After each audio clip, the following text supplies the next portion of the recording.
Today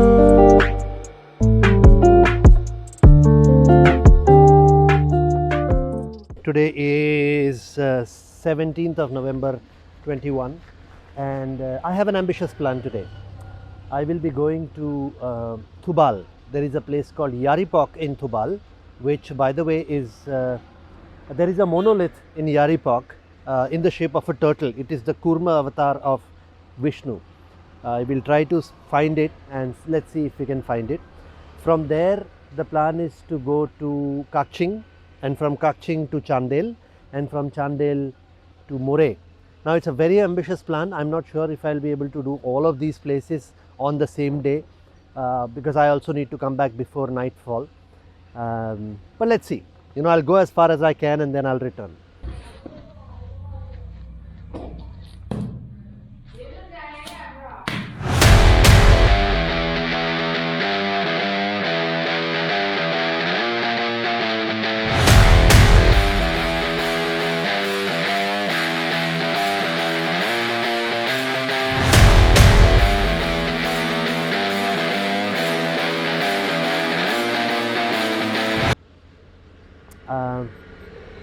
One very interesting fact that I came to know yesterday while I was having dinner is that there is a tradition in Manipur that you don't have arranged marriages. Well, most of the times you don't. What you do is once you've decided who you want to get married to, you take the girl and run away, and and then the boy's parents go and meet with the girl's parents, and they say that my son has run away with your daughter, we need to get them married. And then once both the families have agreed, well, the girl's father doesn't really have a choice, but once they have both agreed, the girl goes back to her place and they find a good auspicious date and they get them married. Which brings me to a story from the Mahabharata. So the story goes that Arjun once walks in on Bhim and Draupadi, and as a penance he goes around the country. He does Char Dham Yatra and all that. And while he's doing his travels, he arrives at Manipur, and he meets the princess of Manipur, whose name is Chitrangada, who is the daughter of the king Chandravahan. As far as I know, at that time Manipur was probably a part of Assam, but I'm not 100% sure about that. So they fall in love and all of that, and then Arjun goes back, and then the Mahabharata war happens after years, and by the time Chitrangada has a son named Babrubahan, who grows up to become a young man. Many years after the Mahabharata war, Yudhishthir does the Ashwamegha Yagya, which essentially means wherever the horse goes, the kingdom needs to accept the dominance of Hastinapur or Yudhishthir. So the horse roams around and comes to Manipur, and Babrubahan catches the horse, which essentially means he's challenging the king, whoever is doing the Ashwamegha Yagya. So Arjun goes and he finds out that Babrubahan is actually his son, but they battle it out, and Babrubahan is on foot and Arjun is in a chariot, and Babrubahan is not wearing an armor, and Arjun is wearing an armor. So Arjun says that this is not a fair battle. But then Babrubahan says that my bow is my armor and my feet are my chariot, and let's battle it out. So they battle it out, and Babrubahan actually wins, and he defeats the Sarvashreshta Dhanurdhar Arjun. Not only does he defeat him, he kills him.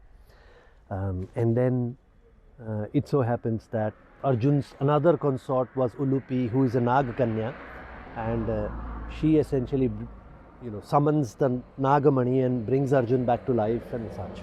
So very interesting story about Manipur. The women and girls of Manipur are really, really very beautiful, and the men are very simple and honest. And who would have thought that there is a wild and naughty side to the men and women of Manipur? They have to actually run away to get married.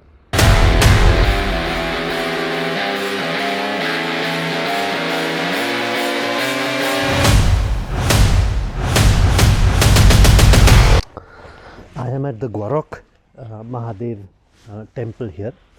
So what happened is, I am in Yaripok, which is close to Thubal, and or in Thubal, I'm not entirely sure. I wanted to talk to a local because I have heard that there is a big tortoise statue that has been carved into the mountain or the cave edifice. So I decided that I will ask someone where the statue is. It is also said that wild elephants come there to worship their god, which is the Kurma avatar. The tortoise is the Kurma avatar of Vishnu. So I stopped at a cafe and I asked them, and there was this man, he's a Manipuri Muslim, interestingly, who has studied in Aligarh, so he knew a little bit of Hindi. So he thought that I was talking about the Gwarak Mahadev temple, which is, by the way, where I am right now. And what this temple is famous for is couples who don't have children, they come to this temple on Sunday and they pray to the god and they give out a feast, and to people who want to eat, they basically feed the poor and such. It is a popular temple. So I came here and it is so peaceful and quiet because today is, I don't know, Wednesday, and it's usually closed on Wednesday. But when I came here, there's this very nice old Brahmin who manages the temple. He opened the temple for me so that I could do my darshan, and a very, very peaceful and quiet place. And so back to the cafe. The person told me about the Gwarak Mahadev temple and gave me directions as to how I can get here. Well, to talk to him, I had ordered a cup of tea from him. When I offered to pay him for the tea, he not only did not accept money from me, saying that I am a guest and that he should not take money from me. So I said, you're running a cafe, if you don't take money from your customers, how will you run your business? And he said a very sweet thing. He said, he cannot take money from guests, and if one or two people don't give him money, inshallah he will not become a bhikhari. Not only did he not take money from me for the coffee, he said that on my way back I should have lunch at his place, and that he will not take money from me for lunch as well. Such are the people of Manipur. And and people run off to Ladakh thinking that Manipur is a terrorist stricken area and people are not good and tribal and such. But I have met the sweetest, most amazing people here while in my travels. I am a solo traveler and I have traveled into the hills, mountains, forests, temples, villages, and everywhere I go. Sure, people are a little reserved, but sweetest, nicest people I have ever met.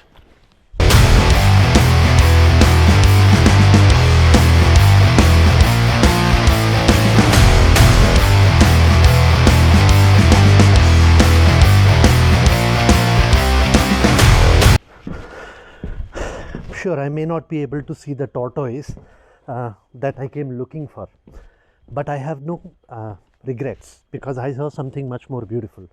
I saw a live Gwarak Mahadev temple. What more can I expect? My travel is actually blessed now. The Brahmin who manages the temple was getting ready and just about to leave when I arrived. He had changed his clothes from a dhoti and a kurta into a shirt and a pant. But just because I had arrived, he changed back into his traditional attire and opened the locks to give me darshan. And this is that Brahmin going back home probably because the temple is closed today on his bicycle.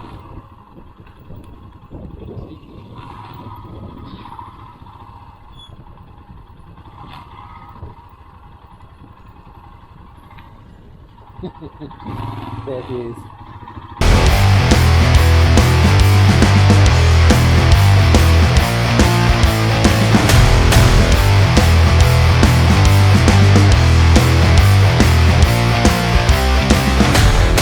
Looks like the People's Museum is closed. So Google Maps shows that it is temporarily closed. I just asked a local here. He said that the owner of the People's Museum has some festival in his house. He's celebrating something, so that is why the museum is closed today. It's so peaceful and quiet here. It almost feels like if I whisper, people 3 kilometers away will hear me. So I went to the Kakching garden. Not the most amazing garden ever, but the view was good. But today is a temple stay, it seems. Because in the morning I went to Gwarok Mahadev temple, and here there were 3 temples in the Kakching garden of local deities. But the view from the Kakching garden was actually quite good. I could see most of the houses that are down here, and if you look at the view behind me also, it's quite beautiful. Actually, it would be lovely to have a house like this in a farm, not to live forever, but at least to, come once in a while and relax. There are some people out there who are harvesting. This is harvesting season, by the way.